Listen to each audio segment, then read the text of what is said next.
New Thought Media Network.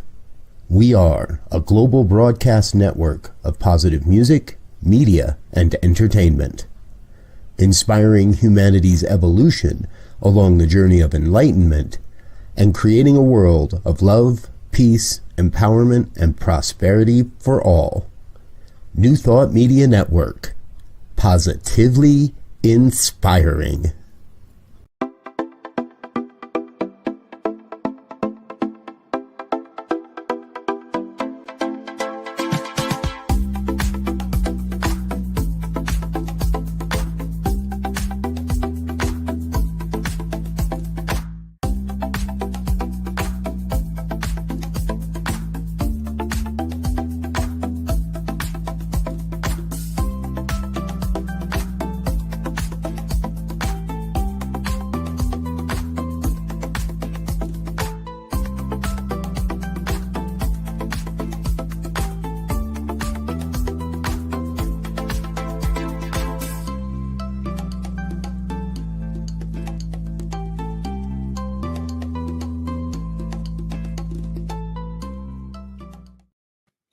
Hello and welcome back. I am Reverend Dr. Sharri Johnson, your host for Global Focus today. And we have a very unusual, all right, that's the only kind of guest I have, but this one is really remarkably unusual, I think. Minister visiting us today, Reverend John Odden, has a focus ministry that his focus is on spiritual care for folks in a health crisis. But how he got there is an amazing story. And the tools he's using are going to blow your mind. So help me welcome, I'm not going to tell you, I'm going to let him tell you because it's really, really neat. Help me welcome Reverend John Odden from Spiritual Care Everywhere, which is really online. Thank you so much for coming back. I'm so grateful that you did. This is all so exciting and different. And you know, unique just tickles me anyhow. So tell us what Spiritual Care Everywhere, what is it? What's it about? And why is it there? Originally, Sharri, I started out from an experience I had when I was just a spiritual practitioner before I ever went to Holmes Institute and became a minister, volunteering at a local hospital. And I found that I was doing this at the only faith-sponsored hospital known in the country that had volunteers like this. And so over time, you know, I enjoyed more people to support with prayer. I mean, that's why I made the commitment and did the training to become a practitioner, to be able to support people with prayer. I thought that that was a good thing decades ago. And then I started asking around after being in that environment, and I'd done technical work in life sciences, pharmaceutical companies, government agencies, health plans, big medical groups and hospitals. But, you know, this is different. It was my personal thing, pray with people. And I started asking around, and people said, we don't have enough folks on our staff to offer spiritual care, and we're not going to offer it and then have nobody to show up and do it. And then I figured, well, you know, maybe I could connect volunteers in the community with people in the world of healthcare. And that was, if you will, the start.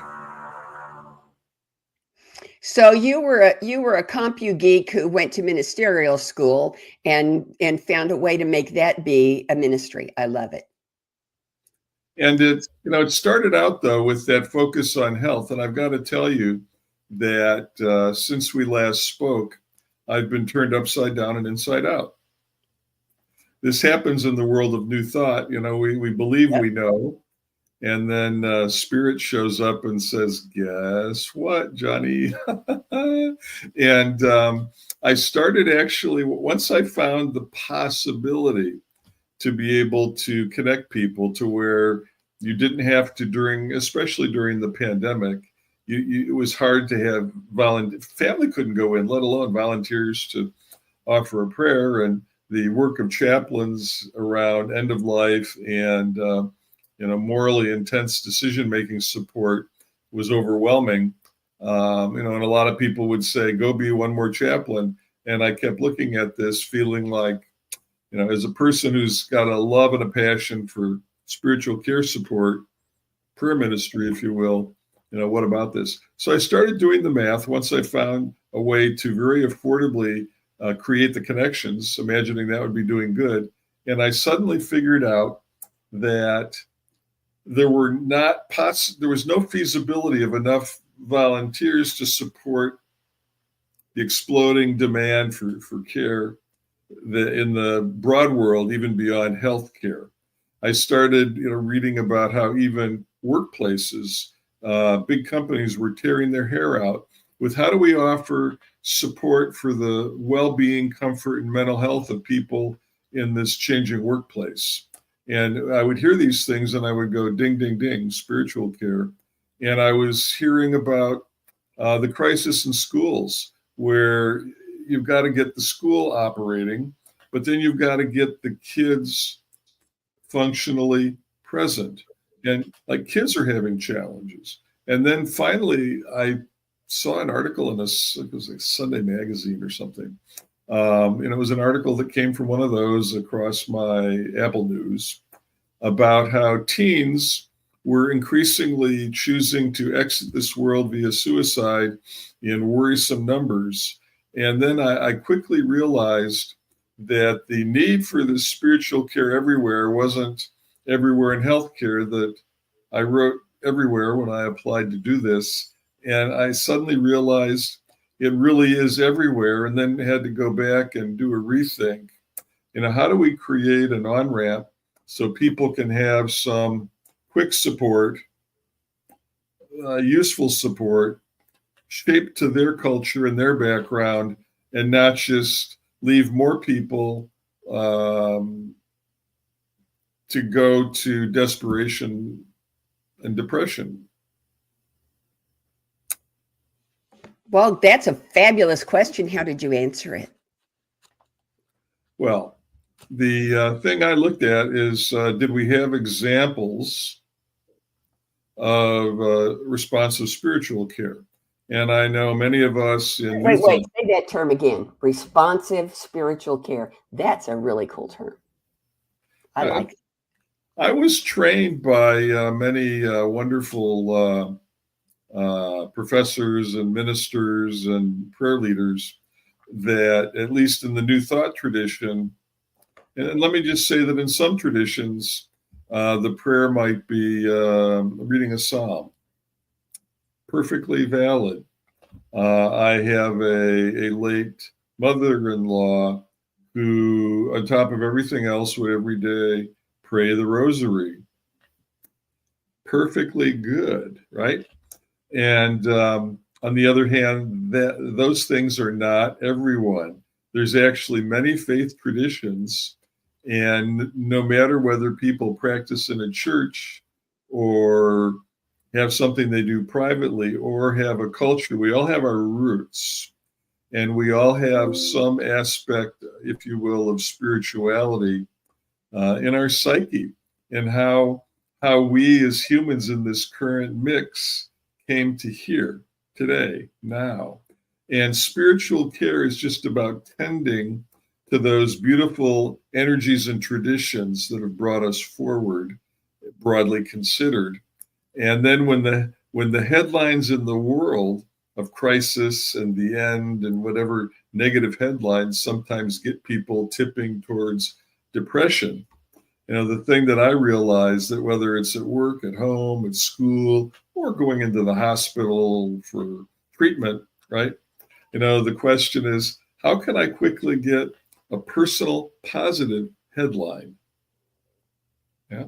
And I began to look at, well, is there a way to draw on that library of spiritual care and then come up with a way to adapt and customize some initial responses so that people can have their personal positive headline, if you will, and then to start measuring and talking about that off of the vision that if there was a realization that humanity's at a point where people need a positive spiritual care, that positive personal headline, that then we might see more of a shift back to more people showing up for practitioner training. Not everybody needs to become a chaplain. If we were to train up like chaplains to meet the full need, I think there'd be like half the people would be chaplains or something.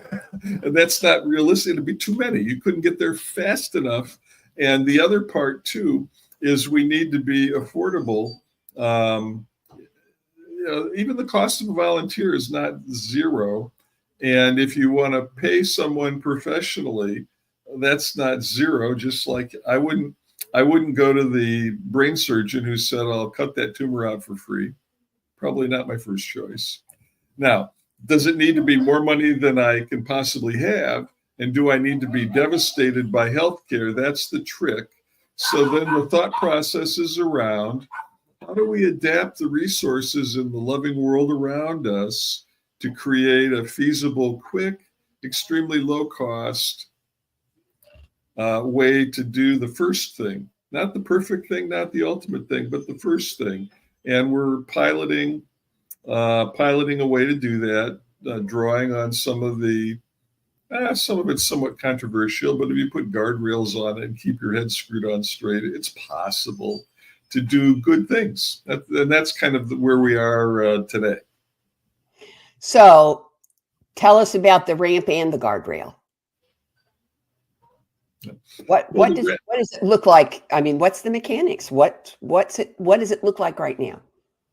Well, right now it looks like the simple ability for a person to name a theme, topic, or focus for the spiritual support, spiritual care they want in a few words, and then get back a very generic affirmation, prayer, spiritual mind treatment, something very simple that jumpstarts their ability to speak into spirit their emerging positive future.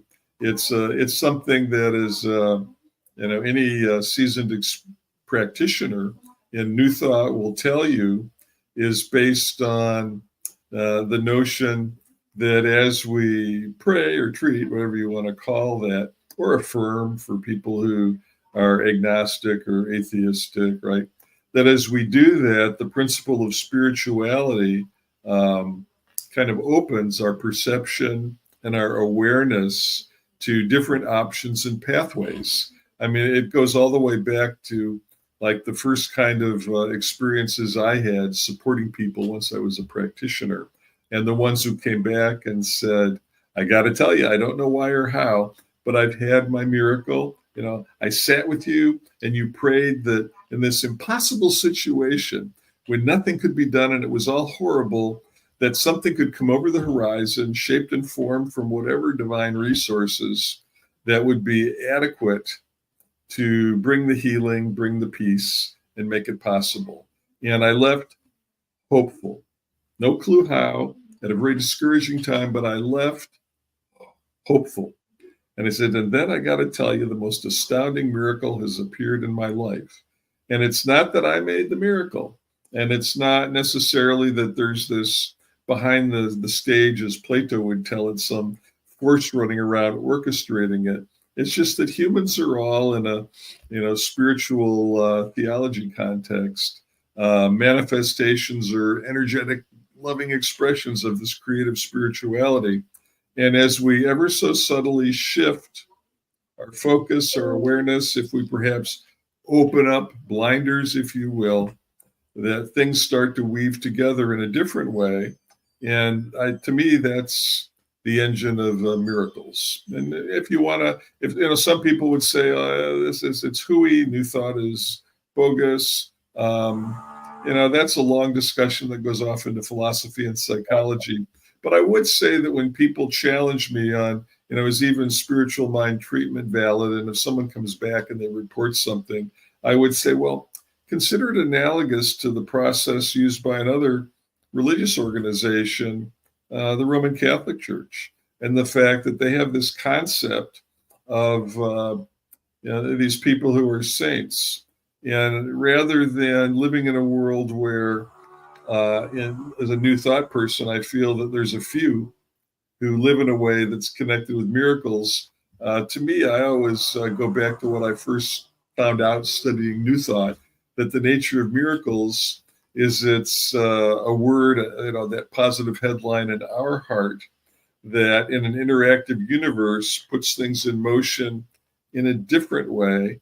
And then I look back at relationships I've formed, things I've accomplished, careers that I got into and had success with, when people were saying, there's no there, and you're irrelevant and unqualified. You can't possibly do that. I go, okay, well, whatever. I'll just throw that into my prayers and we will see what happens. And I believe in part it's that see what happens that's worked for me and many people I know who are ministers in New Thought. And so another way to say it, perhaps, Reverend Sharri, is that the goal of spiritual care everywhere is to give people in any setting the kind of a headline that lets them have that same caliber of, it worked even better than I imagined. So let me I confirm my learning by teaching it back. So what I'm hearing you say is that your goal with spiritual care everywhere is to make access to supportive prayer, responsive, I love that word, responsive supportive prayer, pretty much universal, and doing that through the internet. Right. Well, it's funny you should ask. If you'd have asked me 90 days ago, I would have said internet required. And, but part of it is our vision and why we're continuing to front it as a nonprofit rather than chasing money and selling out and going to buy an island or something crazy. I'm just being facetious when I say that.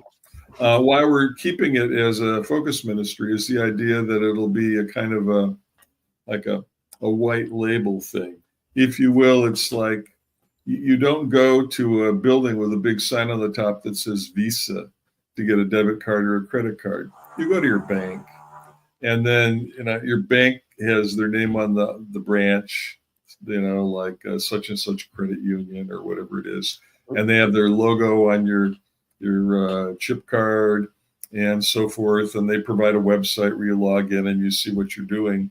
The idea was to do this in a way, the simple capacity for basic spiritual care everywhere, in a similar kind of a white label where like Visa helps the banks with the card, to help any healthcare entity, any house of worship, any government agency, any employer, any university or school have a capacity to offer immediate, quick, simple, responsive spiritual care, and for them to be able to do it according to the faith choices. I would imagine that there's an Episcopal church where I went to a memorial service recently.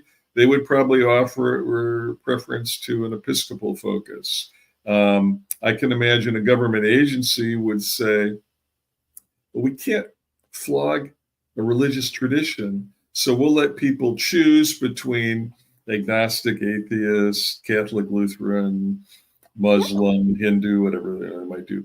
And similarly, the other thing we're looking at is, well, what about language? Because especially in like the area where I live, there's a lot of people actually, there's a lot of people who speak Spanish. There's a lot of people who speak Farsi.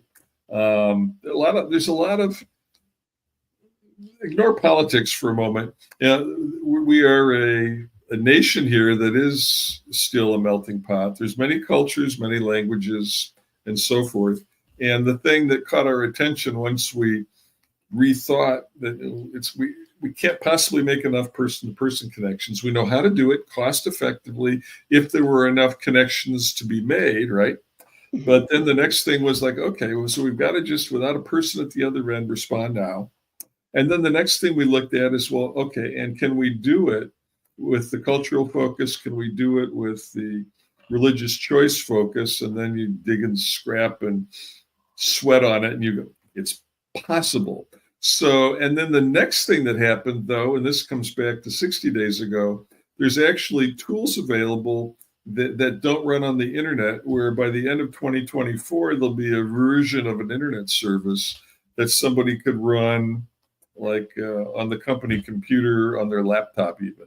And so the idea that, wait a minute, we could give people a little resource for a little bit of human support, and we could shrink it down to where they could just have it not only at their fingertips, but even if they're not on the internet. And we don't know how that might play out, but the world is changing so fast. And I think in some ways, humans are at a loss to open up and comprehend and adapt to the good that's there for them, the possibilities that are there to take some small shifts that suddenly result in my life better. And so here's what I'm seeing in that. Remember, I taught college computer science for 35 years. Okay. So that's where my head goes. I'm seeing what you're talking about is a little baby Turing machine, a spiritually directed, spiritually influenced, spiritually expressive Turing machine. You ask it a question and it finds all of the possible answers. So if you say, I'm a Buddhist and I have this situation and I need help with that, and it comes back with the support that you need because it learns from, it's adaptive. That's the word I'm looking for. Not just responsive, but adaptive. Wow. Oh, you give me God bumps. No. A part of it, is a God bump thing, Sharri. But I would also say that part of it is how do we shape and blend technology with people?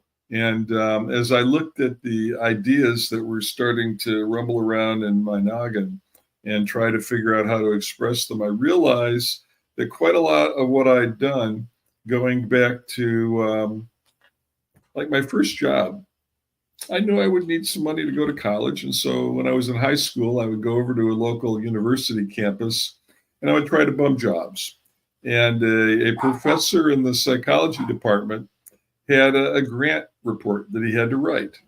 And he needed somebody to draft a report critiquing all the available computer-based training modules on this big list, all kinds of authors, all kinds of topics, big list. And it would normally be the job for a grad student. And all the grad students in the psychology department looked at that task and said, yeah, I'm going to do some other thesis, not interesting, looks very boring. So this high school student shows up willing to work for, I guess it was called minimum wage. I would have called it barely $10, for God's sakes. And said, okay, here's the task. Come in here, sit there. Here's the list. And then you sit on one computer and you take all this computer-based training. And then on this other one over here, you type up what you did and what you think worked and where you think it had rough spots. And so from that very early experience, I started thinking about, can this technology stuff help humans? Or is it just a bunch of BS? And then I also was looking at, due to that first task, like, well, where are the rough edges to polish? And so I've had like a couple careers that you would basically call your friend Reverend John runs around polishing rough edges. And even when I would, as a practitioner, after I went that way decades ago, would view my responsive prayer support for people as helping them polish the rough edges in their life. And then you take that same paradigm and you focus it on some of the headline grabbing technology stuff that's going on, whether it's like a generative AI or, like these large privacy enhanced databases. You look at all these different things that are out there and you start thinking about, just the question of, okay, how can you get some initial responsive spiritual care response. And then you go into the mode of, if you don't polish it, it's ugly. Now we use the polishing rough edges approach and figure out how can you make it. Actually, there's some people in technology who talk about making technology habitable. Just like if you had a house and it had no heating, no cooling, and no plumbing, it would not be habitable. So you start thinking about, well, habitable and polishing the rough edges. And our report, which is why we are still doing it and why I haven't just gone and hunted down a pulpit or opened a house of worship, is that it's very possible. When you say habitable, I think of a term I learned when I was in math. My undergraduate degree is in math because University of Missouri, Kansas City didn't have a degree in computer science until the September after the August that I graduated with a degree in math. So then I had to go back and take all that stuff. But the term they use in math for what you're talking about, polishing the rough edges, is elegant. First, you make it right. Then you make it fast. Then you make it elegant. That's the mathematical approach to something. And that's what I hear you saying is you're making prayer fast, accessible, and elegant. So I'm going to have competing stories here for a moment with you. And then I'm going to go back to the source of my competing story and honor someone who actually had a early profound influence on my development as a person. So you talk about getting a degree in math because they didn't offer the computer science at the university you were in at that time as a major. So I got into university, and my interest was studying whatever kind of science could help me figure out how computation and computing could help people. I actually wrote that in my application. And I had, there was a book that I got when I was in high school, Run, Computer, Run. And, that's just like today, you look at some of the headlines and you might say, Run, Google, Run, or Run, Meta, Run, or Run, OpenAI, Run, far away. Anyhow, so against that background, I applied and I met with a college admissions person who said, we will offer you admission. And I went back and reported that they'd read my application and offered me admission. And everyone around me said, he's just being polite. With an application like that, there is no chance you will possibly be admitted to a serious university. And so even when I left, everyone around me was saying, yeah, you're going to come back because they're just jerking your chain. They just want you to make a deposit. They're going to keep the money, and you're going to be asking us to wire you money so you can get back to the Midwest. And then even when I got there, I was assigned an advisor, and this is where I'm going to compete. My story will compete with your story. Not only was there no computer science major, but the first advisor I got was an internationally renowned chemical engineering professor. And he asked, like, why are you here? What do you want to study? And then he said, well, what did you put in your application? You got admitted. And I told him, and he said, that idiot, we should have never admitted you.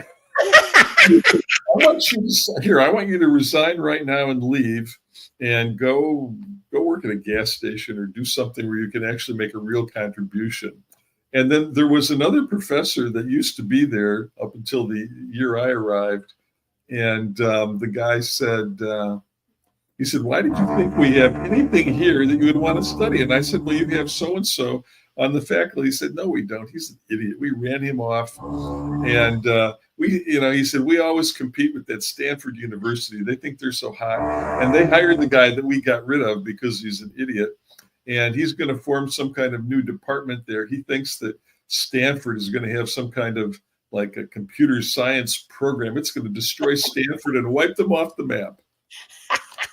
And so, I'm thinking like, okay, my choices are go back to the Midwest, tell everybody you were right, I'm an idiot, or go to Stanford. Ask for a different advisor. Yeah. So I got a different advisor. And I'll tell you about the different advisor and a couple other things here before I shift to the particular professor I want to spotlight who had nothing to do with computers, at least not as he knew it, and not as I knew it at the time. But I got a different advisor, and he asked me what classes I was taking. And some of the classes I was taking, he said, well, those are graduate classes. You don't need to take graduate level classes as a freshman. Why are you doing this? And I said, well, I had this other guy as an advisor, and he told me they ran off that fellow and I needed to leave. And I noticed that they were inviting these professors from Europe to teach these graduate classes. And these are some of the preeminent computer scientists in the world.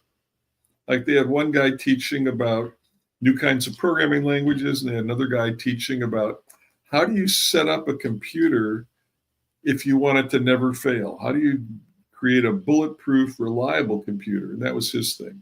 And I said, since it's possible people like that will not even be allowed to teach a guest class, I figure I better get those now in case it never happens again. And he's like, well, he says, yeah, I understand. He said, take some easier classes. And I said, just in case I'm going to take those classes. In fact, I would tell you proudly that I got a C in the one class that in the graduate division. And afterwards, I went back and I spoke to the professor. And I said, why did I get a C? And there was some issue. I had to take the final exam late, and he was all irritated about that. I had some health challenge, bad flu or something, and I was at the health center with a fever. And anyhow, so I got the exam and I got the grade, and I just went back to ask the professor, like, why did I get a C in the class? He said, it was the grade you deserved. And I said, well, I looked at my scores in the class, and as best as I could tell, my scores were higher than what the graduate students were all earning. And he said, that's right. And he said, I come from Europe, and in Europe, we group the grads and the undergrads separately. For the grad students, their grade is very important to being permitted to write their thesis and get their degree.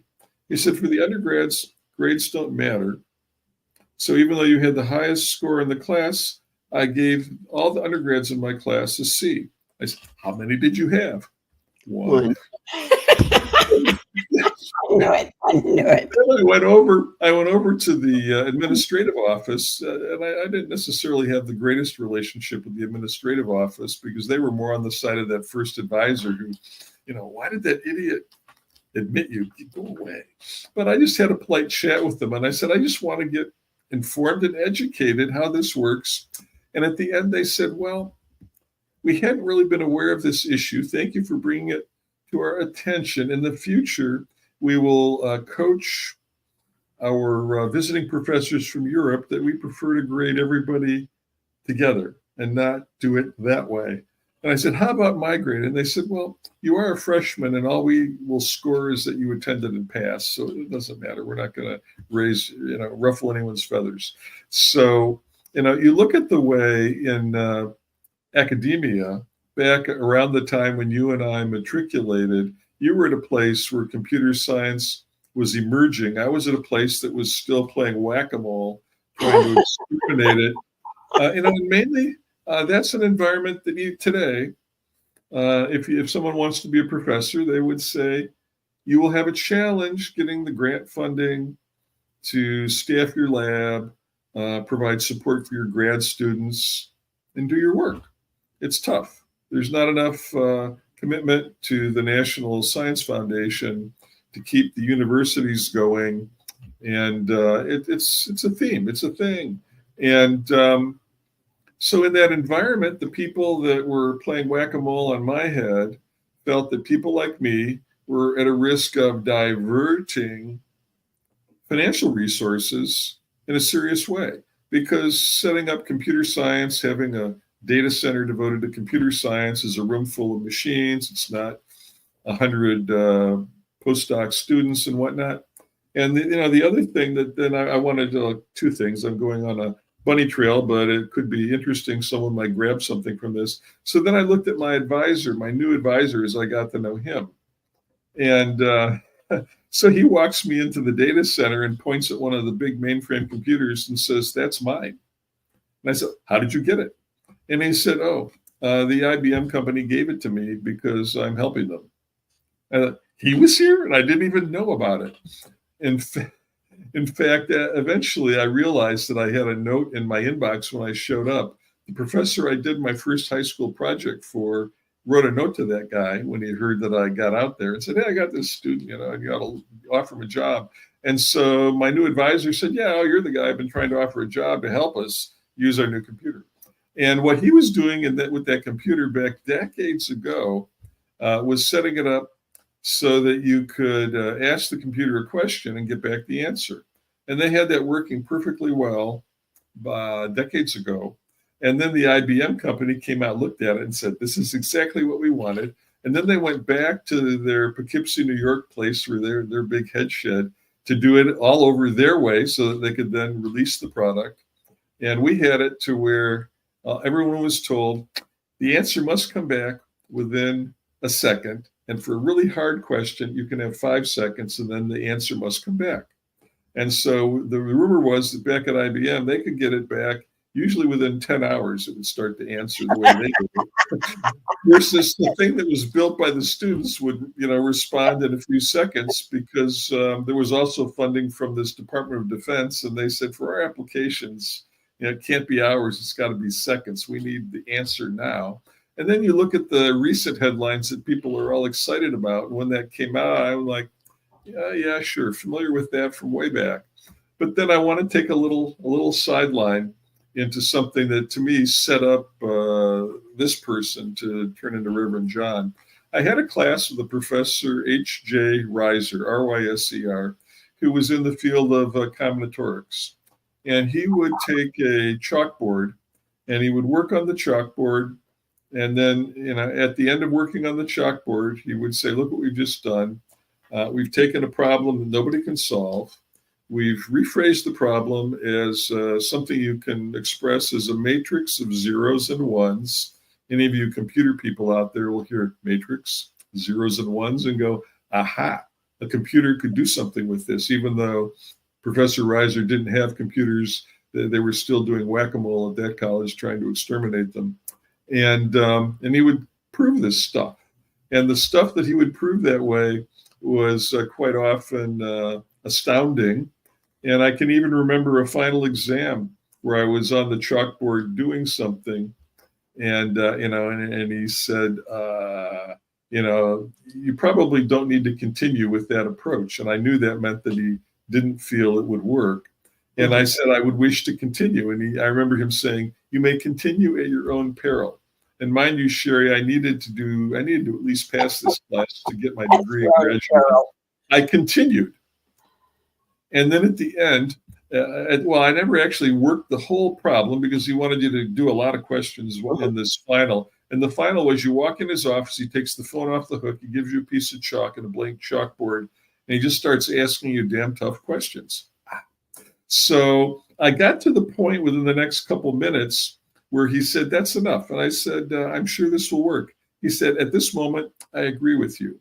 It is a very unexpected, non-standard approach, which amazingly absolutely would work if we did that, but I wish to ask you several other questions." And so my exam went on that way.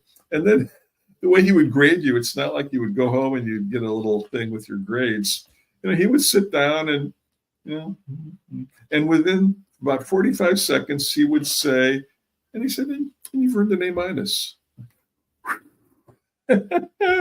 And as I look back at what I learned, that if you can rephrase problems in an ultimately simple manner, and then just back off and work with it a little bit, you can oftentimes find an awfully simple, right under your nose answer. And this fellow Professor Reiser was the master at doing that.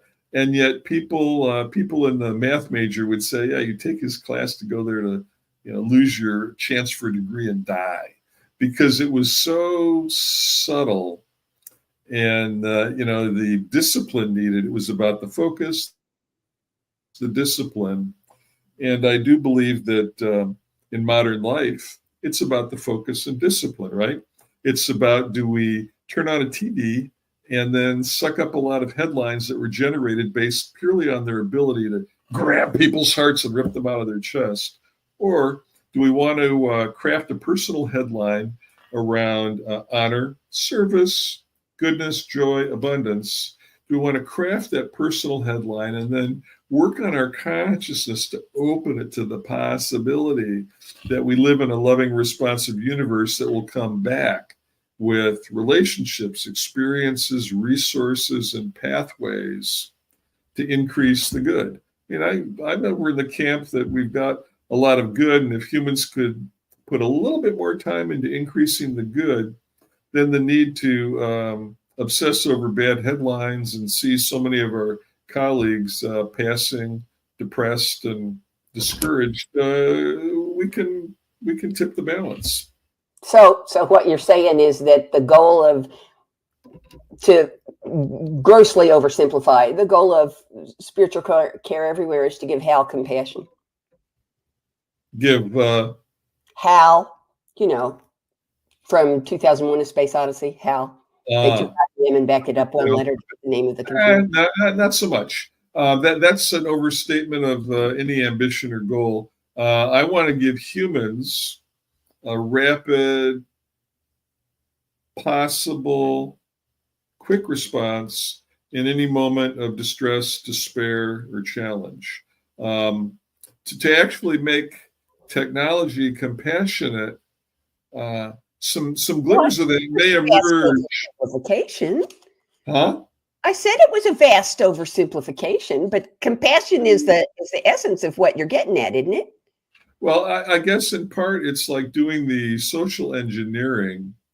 Like if you socially engineer a technology resource to give people a small compassionate boost, and if you've got the humility, because for me it takes like humility, I have to take my ambition and crush it down. If I can, like, what is the smallest personal nugget of a prayerful phrase that will help a person who might reach out when they're at work and a customer, F-bombs them, or they go to the doctor and they get a test, and then they get the test results and it's OMG. What is the quickest, smallest, useful thing that can activate a person to do a little bit better in that moment? And that if we can get into having that happen, and then have what I hope to do of making it possible for the sponsors who put their brand on it, whether it's a house of worship or a health plan, to start looking at where does that help. Then in healthcare, doctors talk about compliance, and when in health plans, when they worry about, we've got a lot of people who've got diabetes or obesity or whatever, any chronic condition, the thing is compliance. And to me, people who can get a little bit of spiritual care support are likely to be just a little bit more compliant. And I've done enough with public health experts to know that in public health, the tiniest little percentages can wind up many lives and billions of dollars one way or the other. So the goal here is to find the simplest good thing. And that's, and you're right. I agree with what you said. Give compassion to Hal. That it's the thought there, and the focus is how can we do the simplest useful thing, because we've created a world that's too complicated to have like the big solution. I haven't seen anyone run out with a big solution that worked. But if we start thinking about that simplest useful thing, will we then find out with even reasons for people to come back to their spiritual community? So image just popped into my mind, and I want to see if it's connected here. When I went off to ministerial school in the previous century, somebody gave me as a gift, as a celebratory gift, a little electronic Bible. where I could look up anything that I needed. And what I'm thinking is, so the ultimate goal of spiritual care everywhere is something somebody could carry around in their hand that would give them the ability to ask the question that is in their heart in that moment and get an answer that feeds the heart. Yeah. Wow. It could be a button. Initially you could call it like something that could be a button on a smartphone. Anyone who wants to sponsor could have a button on a smartphone. Someone can put in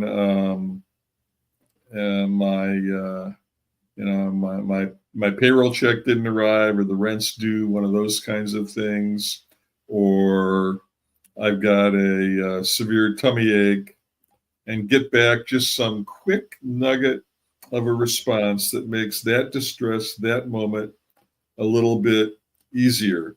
Because if we wait for people to show up at a house of worship and discover that they've got spiritual practitioners or a prayer ministry, if we wait for that to give people any response, too late, too long, too much bad trajectory in life if you wait that long.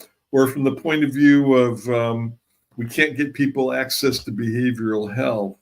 It takes weeks to months, and we don't have enough behavioral health professionals to help people. Now, the hypothesis, which I wouldn't go say to behavioral health people, they would be probably feeling like I would defund behavioral health with what I'm saying, but I would say not so.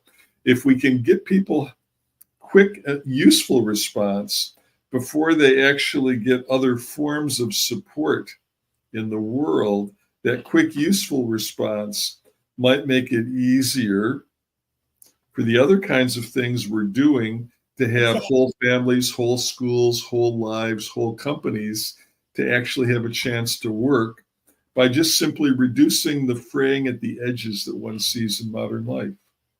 Another image pops to mind. I remember when my grandson was very small and he came to visit me and he wanted to go swimming. So I got him some of those little floaties. That's what you're talking about. You're talking about spiritual floaties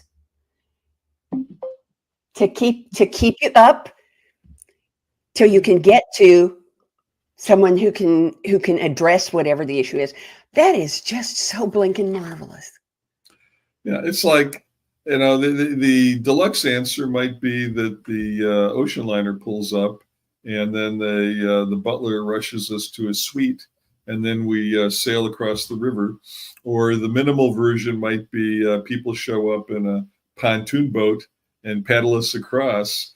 But if you will, the spiritual floaties approach, just, and even to, like, you don't need like a big, huge thing. My perspective is that the focus on having like the minimum positive personal headline that just opens my heart just a little bit.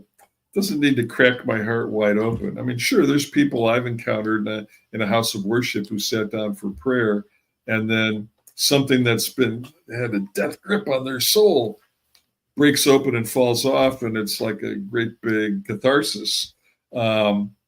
Accept it when it happens, but to expect it every time, no, not realistic.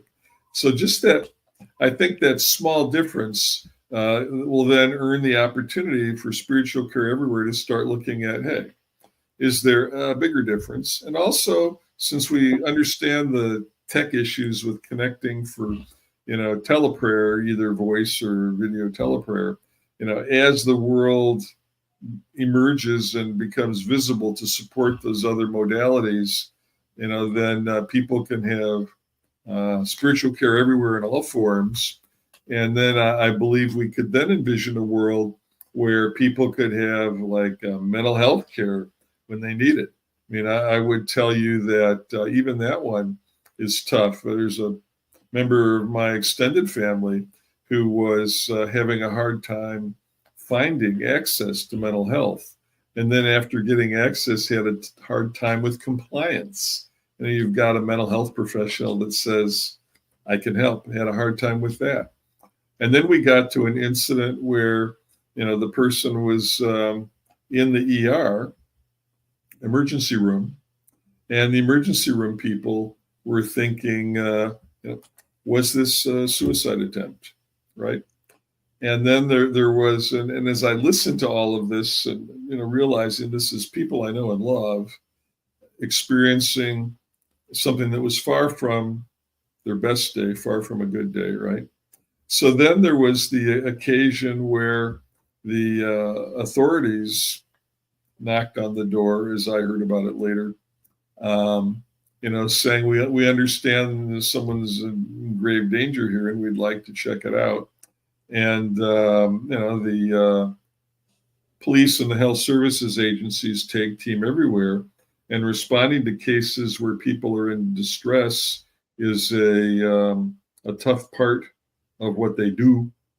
Even around us, there's like a special division, a company the city hired that provides these big blue vans that provide love to people and tries to go out and help because there's not enough police to do it.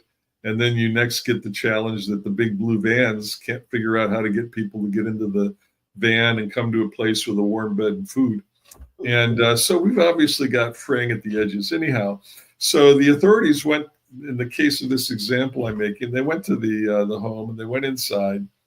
And then afterwards, like they went in and talked to people, and we're all okay here, fine. And then they kept coming back, knocking on the door. And finally, some weeks later, someone probably said, why were they coming back? And apparently someone said, maybe they looked up and saw the blood that was sprayed all over the ceiling. Oh my goodness. So you look at the way that life frays at the edge. People are in screaming pain that terrifies them. I think those who departed early often are in some form of a screaming pain that terrifies them, can't speak about it, don't know how to say help. And there's other ways and shapes of that fraying at the edges. And so I've just started to look at what can we do in a simple way to just reduce the fraying a little bit, and perhaps then earn the way to make a contribution, because you can see, like health plans, communities, government agencies, lots of people, ministers, right, trying to do the good things. So how can we just smooth it and speed it up a little bit and make it a little easier? That's kind of my mantra. Cool. Okay, so we're coming up on time, so I'm going to ask you my 4 questions. And I think you've probably answered the first 2 of them already, but I'm going to let you just kind of polish it a little bit. And the first one is, how does spiritual care everywhere encourage, enhance, pick your own verb, conscious evolution?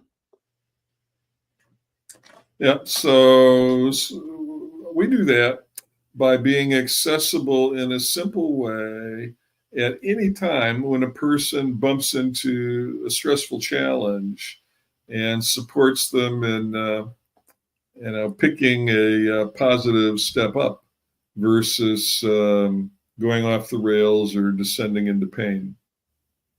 Yep. Okay, and same question, but instead of conscious evolution, world peace. Right. So at a time when society is visibly fraying around the edges, or you read a headline about Gaza, you say like on fire in a horrific way under our nose, or Ukraine for that matter. By reducing the fraying at the edges, hopefully creating more mental bandwidth around the world to go to the places where we've got larger scale, tough problems that we're failing to solve, but want to solve. Cool. And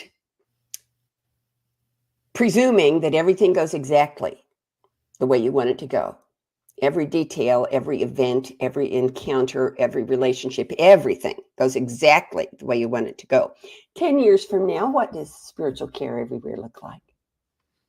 Oh, probably 10 years out, it looks like it being typical when a person goes to school or goes to a job, that instead of like a special assistance plan or an employee assistance program, that there's real simple resources that if a person's encountering a little stress or challenge, they've got a friendly resource that may well help them get forward, or help them figure out that they want to draw on the more serious resources that this loving world has to help them. And it's just there. It's just natural. Oh, gosh, I love that. Okay, here's the last question. Will you come back? Love to come back. The first opening I have is Christmas Eve. Can I plug you in? Let's do it. All right. I'll send you an email when it's closer. Oh, thank you, thank you, thank you. This is so exciting and so interesting. And folks, I want you to know next week is going to be wonderful too, because next week our guest is Reverend Dr. Bill Marchione. He's from New Thought, Philadelphia, but he's also the administrator of the affiliated New Thought Network. So he's got all kinds of interesting new stuff to talk about. Don't miss it. You won't want to miss out. See you then. Have a wonderful week. Amazing, amazing. You will do amazing things. Amazing, amazing. You will do amazing things. On behalf of everyone at New Thought Media Network, thank you for being a member of our virtual family. Your financial contributions help share the New Thought message with people from around the world. Please visit and contribute at www.ntmedia.org/donate. New Thought Media Network. Come be you. And please like, share, and subscribe.